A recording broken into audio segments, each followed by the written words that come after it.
Donc dans cette vidéo, on va continuer la correction de l'exercice 1 de la série 3. Donc la troisième et la quatrième question.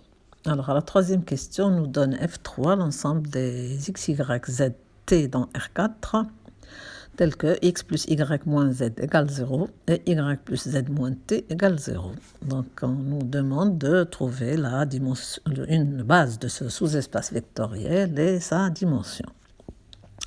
Donc pour cela, on prend U égale x, y, z, t dans R4. Alors, on va dire que U est dans F3, si et seulement si. Donc, les coordonnées de U vérifient les deux équations, x plus y moins z égale 0 et y plus z moins t égale 0. Donc, pour trouver une partie génératrice de ce F3, il suffira d'écrire le U avec le minimum de paramètres. C'est parce que ces coordonnées x, y, z, t sont liées par ces deux équations, on va essayer d'éliminer le maximum de coordonnées, donc de coordonnées de paramètres. Donc, on va dire que, donc on voit que déjà ce système est échelonné. Donc la façon dont je l'ai présenté, on voit bien qu'il est échelonné. Ça veut dire qu'on peut écrire x et y, ça va être nos inconnus principaux, on va les exprimer en fonction de z et t qui vont être nos inconnus secondaires. Donc U est dans F3, ça équivaut à, je trouve y égale moins z plus t d'abord, puis je remonte à x et je trouve que x est égal à 2z moins t, et donc je n'oublie pas d'écrire que z et t sont des paramètres réels. Ça veut dire que notre U, au lieu qu'il s'écrive x, y, z, t, il s'écrira 2z moins t, moins z plus t, et on n'oublie pas, surtout pas le z et le t, parce que bon, sur les copies d'examen, je trouve souvent des étudiants qui se retrouvent avec un U avec 2 coordonnées au lieu de 4. Alors on était dans R4, on se retrouve dans R2, c'est archi faux. Donc notre U, on va l'exprimer en fonction de z et t, c'est U égale z facteur de 2 moins 1, 1, 0, plus t facteur de moins 1, 1, 0, 1. Et donc on voit que U est une combinaison linéaire des vecteurs U1 et U2, avec U1 c'est 2 moins 1, 1, 0, et U2 c'est moins 1, 1, 0, 1. Ça veut dire que U1, U2 est une partie génératrice de F3.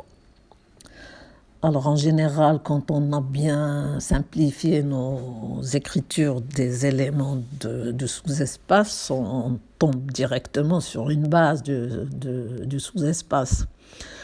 Là, on va, avec 2 vecteurs, c'est facile de voir qu'ils sont libres, parce que bon, leurs coordonnées ne sont pas proportionnelles, c'est-à-dire qu'il n'y a pas de collinéarité entre U1 et U2. Et donc U1, U2 est libre, et comme c'est une partie génératrice de F3, ça devient une base, et la dimension de F3, c'est 2. Alors, à la quatrième question, on nous donne F4, le sous-espace des polynômes dans R2 de x, dont la dérivée au point 0 vaut 0. La dérivée, le dérivé. Donc, on nous demande aussi de trouver une base de F4 et la dimension de F4. Alors, on sait déjà que R2 de x, c'est le sous-espace vectoriel engendré par 1x, x carré. Donc, c'est les polynômes de degré inférieur ou égal à 2.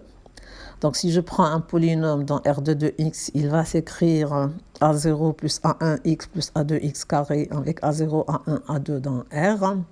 Alors, on dira que P appartient à F4, ça équivaut à P' de 0 égale 0. Or, P' c'est A1 plus 2 A2x. Donc, en remplaçant x par 0, on trouve que A1 c'est 0. Et donc, notre polynôme ne s'écrit plus qu'en fonction de A0 et de A2. Donc, il s'écrit A0 plus A2x carré. C'est une combinaison linéaire des vecteurs, le polynôme 1 et le polynôme x carré.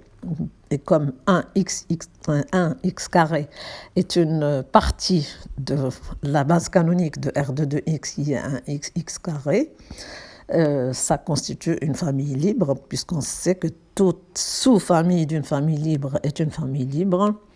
Et donc l'autre F4, c'est le sous-espace vectoriel engendré par un x carré. Et donc sa dimension, c'est 2. Voilà.